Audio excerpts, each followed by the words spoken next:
Hello दोस्तों, स्वागत है आपके अपने यूट्यूब चैनल में। तो शुरू करते हैं हम आज की वीडियो। पहला क्वेश्चन है, उच्च आवृत्ति अनुप्रयोग के लिए किस प्रकार के ट्रांसफार्मर का उपयोग किया जाता है? तो ये किया जाता है फेराइट कोर ट्रांसफार्मर का। आंसर नंबर हो जाएगा हमारा बी। अगला क्वेश्चन है, एक आदर्श ट्रांसफार्मर में प्राथमिक वोल्टेज और माध्यमिक वोल्टेज के बीच क्या संबंध है? तो ये हो जाएगा, तो आंसर नंबर इसका टू हो जाएगा, E1 equal to V1 and E2 equal to V2। अगला क्वेश्चन है, ट्रांसफार्मर में कन्वर्टर का क्या कार्य है?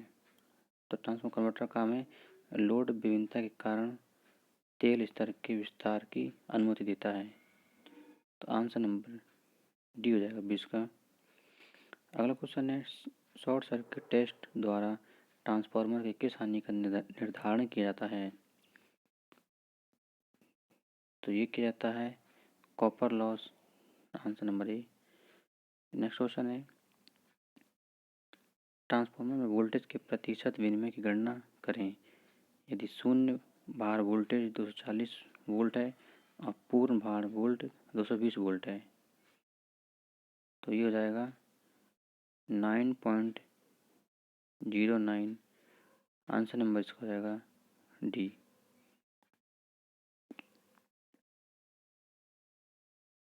अगला है, ट्रांसफार्मर के टुकड़े टुकड़े में कोर का उपयोग करने का उद्देश्य क्या है? तो ये आएगा भंवर धारा हानि को कम करना। Answer D.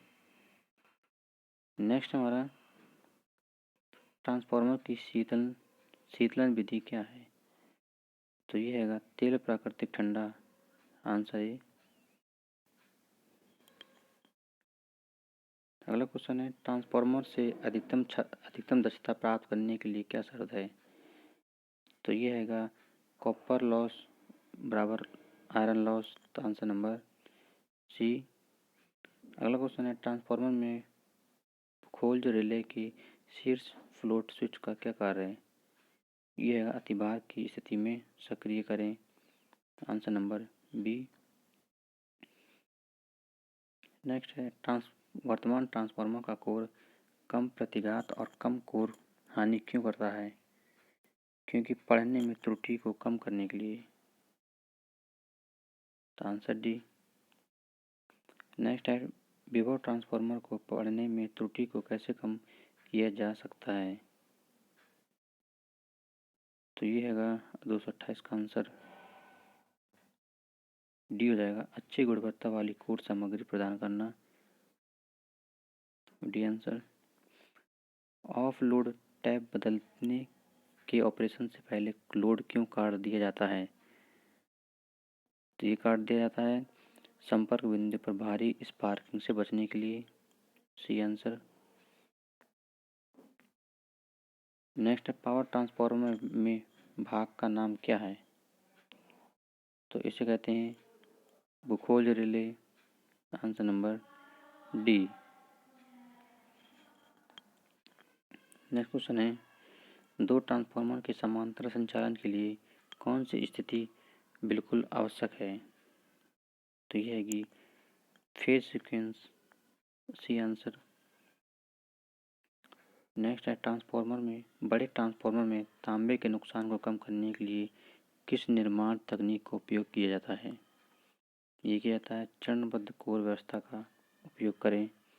D answer. Next है, ट्रांसफार्मर का नाम क्या है? तो इसे कहते हैं air core transformer. A answer. Next है, उच्च वोल्टेज प्रतिष्ठानों को मापने के लिए किस ट्रांसफार्मर का उपयोग किया जाता है? तो ये किया जाता है potential transformer. C answer. Next है, पावर ट्रांसफार्मर पर लगे हुए ब्रीदर में नमी को कैसे नियंत्रित किया जाता है? तो ये किया जाता है सिलिका जेल का उपयोग करना।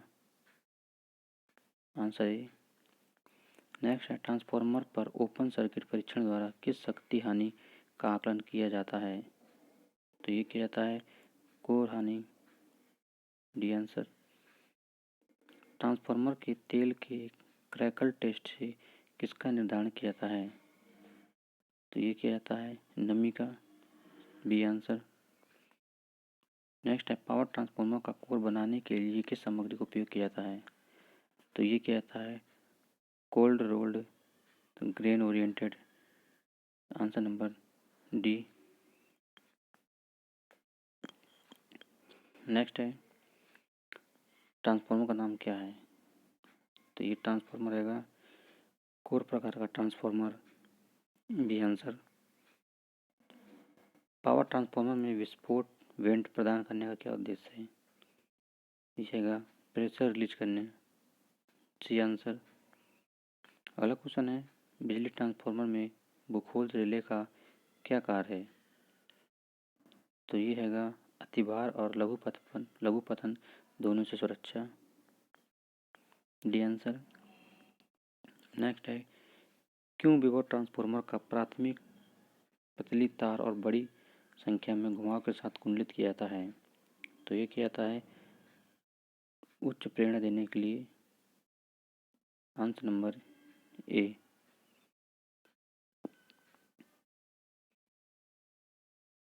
नेक्स्ट है वितरण ट्रांसफार्मर सामान्य रूप से डेल्टा में प्राथमिक और स्टार में द्वितीयक के रूप में क्यों जुड़े हुए हैं? तो ये हैगा 3 कला 4 था प्राणी के आसान वितरण के लिए, डी आंसर। नेक्स्ट है आदर्श 2 वाइंडिंग ट्रांसफार्मर में किस प्रकार का ईएमएफ प्रेरित होता है? ये होता है mutual induced EMF, answer number B. Next है एक ट्रांसफार्मर में तांबे के नुकसान का निर्धारण कैसे करें? तो ये हैगा शॉर्ट सर्किट टेस्ट के द्वारा, आंसर नंबर सी हो जाएगा अपना। अगला क्वेश्चन है फेराइट कोर का उपयोग रेडियो रिसीवर में क्यों किया जाता है? तो ये किया जाता है नियत हानि को कम करने के लिए, आंसर नंबर ए हो जाएगा। नेक्स्ट क्वेश्चन है बड़े ट्रांसफार्मर में चरणबद्ध कोर व्यवस्था का क्या फायदा है? तो ये हैगा तांबे के उपयोग को कम करता है, आंसर नंबर ए। नेक्स्ट हमारा ट्रांसफार्मर तेल में नमी को रोकने के लिए ब्रेदर में किस सामग्री का उपयोग किया जाता है? तो ये किया जाता है सिलिका जेल का, आंसर ए। नेक्स्ट हमारा ऑटो ट्रांसफार्मर का नुकसान क्या है? तो ऑटो ट्रांसफार्मर का नुकसान द्वितीयक वाइंडिंग को अलग नहीं कर सकता, answer number D. Next question है समायोजित वितरण ट्रांसफार्मर में किस शीतलन विधि का उपयोग किया जाता है? तो ये कहता है oil natural air natural, answer number D. अगला क्वेश्चन है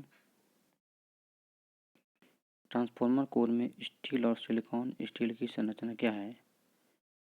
तो ये हैगी आंसर नंबर सी स्टील 93% और सिलिकॉन 7%। अगला क्वेश्चन हमारा बिजली ट्रांसफार्मर में टैप चेंजिंग का उद्देश्य क्या है?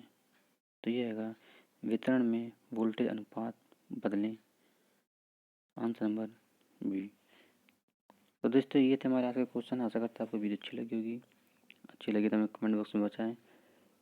चैनल को लाइक शेयर सब्सक्राइब जरूर करें। तो मिलते हैं अपनी नई वीडियो के साथ। थैंक यू दोस्तों।